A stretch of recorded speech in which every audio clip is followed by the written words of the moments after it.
એક કાગડો હતો. એ મળતાવડો હતો. એના મનમાં બધાની બહુ માયા. એના મનમાં ચકલી, પોપટ, કબૂતર જેવા બીજા પક્ષીઓ સાથે મળવાની ઈચ્છા હતી. પરંતુ એને કોઈ પોતાની મંડળીમાં આવવા દેતું ન હતું. લોકો કાગડાને આવતા જતા ઉડાડી દેતા.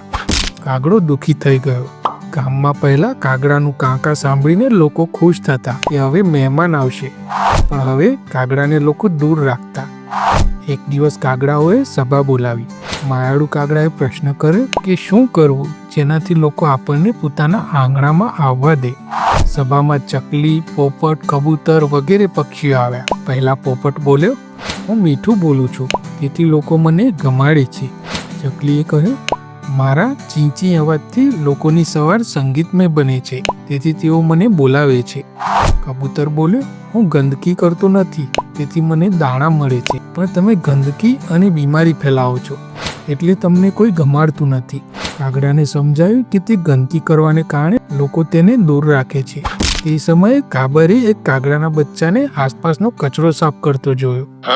કાબરે કહ્યું, જો તમે પણ આ બચ્ચાની જેમ ચોખ્ખાઈ રાખશો તો લોકો તમને ગમાડશે. કાગડાઓને ઉપાય સમજાયો. બીજા દિવસે કાગડાઓએ લોકોની ઘરની બારીઓ પર બેસીને આસપાસનો કચરો સાફ કરવાનું શરૂ કર્યું.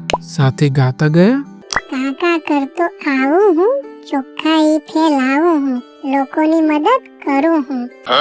આમ થોડા દિવસમાં જ લોકોમાં ખબર પડી કે કાગડાઓ ચોખ્ખાઈ કરે છે. હવે લોકો કાગડાને ઉડાડતા ન હતા, તેમને દાણા પણ આપતા. તેથી કાગડાઓ ખુશ થઈ ગયા. આમ કાગડાઓએ પણ ચોખ્ખાઈનો સંદેશો આપતા લોકોને મદદ કરવાનું શરૂ કર્યું, અને આખું ગામ સુંદર અને સ્વચ્છ બન્યું. તો મિત્રો, વાર્તા સારી લાગી હોય તો લાઈક કરજો, ચેનલને સબસ્ક્રાઈબ કરજો. મળીશું બીજા વિડીયોમાં. જય હિન્દ, જય ભારત, જય જય ગરવી ગુજરાત.